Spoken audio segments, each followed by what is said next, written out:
Donna Smiley, the young lady who makes it happen right here at Barnes & Noble, and we are going to give away this book, The Best Game Ever.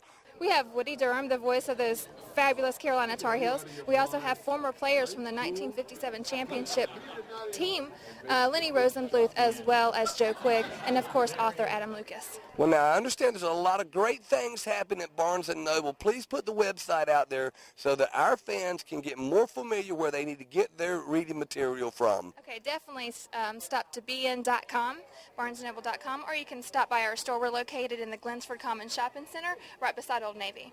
Fortunately, with the legendary voice of the Tar Heel Sports Network, Mr. Woody Durham, thank you for taking the time. Well, thank you for the title of legendary. Well, you are, sir. We always, at On the Town TV, first question we always ask, you know, it's got to be a childhood dream. Where did you get your start? How did you make this happen? Well, I started off, I got my first job in radio the week before my 16th birthday because my mother had to drive me to work the first week in the summer, the August of 1957, I guess. We don't have to tell everybody. But anyway, that's where it started, local radio. Then I really had a television career planned, and I was in television for a number of years in both Florence, South Carolina, Greensboro, and then in the Raleigh-Durham area, and really didn't have doing play-by-play on radio on my career radar at all. Got that opportunity in 1971, decided I'd like to try it, had no idea it would last as long as it has, but it's lasted a long time because the Tar Heels have been very, very successful. They made old Woody sound awfully good on a lot of Saturday afternoons and cold winter nights. Well, you make them sound good, too. One of the things my brother-in-law, Gary, too, he says, Skip, he said, I turned my TV down and I turned my radio up because your play-by-play is just, it's on. I mean, I know there's something you want to say to the fans. There's a lot of people who do that. Well, there are a lot of people who do it, and I know television today with all the satellite hops and everything have made it much more difficult for people to do that because of the increased delays between what's happening and what they may be hearing and so forth. But I really do appreciate it. It's sort of like it's a statement of allegiance to Carolina. Sure. When they come up to me, because every fan who comes up to me and says something to me about it, it's almost like they're the only ones doing it. They say, Woody, I just want you to know, when Carolina's playing, I turn down the TV sound and turn up the radio. Well, I love it. That's what I hear. In your long-running career, and you still got a lot more years going, I know you do, what is your most emotional, exciting experience that you have ever been right there and voiced over? Well, I'll break it down into two sports if I can.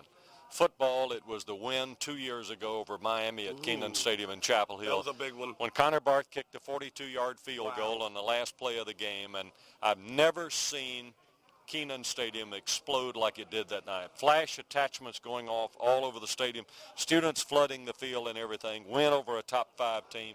And then, of course, you know, you set the national championship games in basketball apart because they're special within themselves. But I'd only have to go back to the national championship season in 2005. Raymond Felton misses a free throw. Carolina is on a 9-0 run at that point against Duke in the final 3 minutes and 5 seconds. Carolina had been 9 down with 3:05 to play. The game is tied. Marvin Williams rebounds the missed free throw and banked it off the glass end. Roy Williams said after the game, I've been in Carmichael Auditorium, I've been in Allen Fieldhouse, I've been in the Smith Center. I've never heard a building that loud in my life. I think you have to look at Florida. Florida's got all 5 of the starters back off last year's national championship team. I think UCLA is awfully good. Ben Howland's done an outstanding job out there. I think Carolina has a great opportunity to be there, but there always seems to be some Cinderella team out there lurking somewhere that may not surface until sometime mid-February or late February. When Bobby Knight broke Dean Smith's record, and I know you talked to Dean, what was his personal on that? He didn't cry about it. I'm sure he didn't. He thought he was terrific. He never wanted that record to begin with, and the only reason he coached long enough to get it was because the Roy Williamses, the Eddie Foglers, the Bill Guthridges, and a lot of his former players said, Coach, we want you to be the guy holding that record. So that's why he did it. And I feel very comfortable with Bob Knight having it, because I know Bob Knight, regardless of what you may think of him because of some of the incidents in his career, Bob Knight has done it the right way. Bob Knight is an honest guy. He coaches the game right. He does what's best for his players. And I'm fine as long as a guy of that type is coaching, has the record. But I will say this. The greatest basketball coach who ever lived is Dean Smith. You got my vote. Well, because of the league in which he did it. And year after year,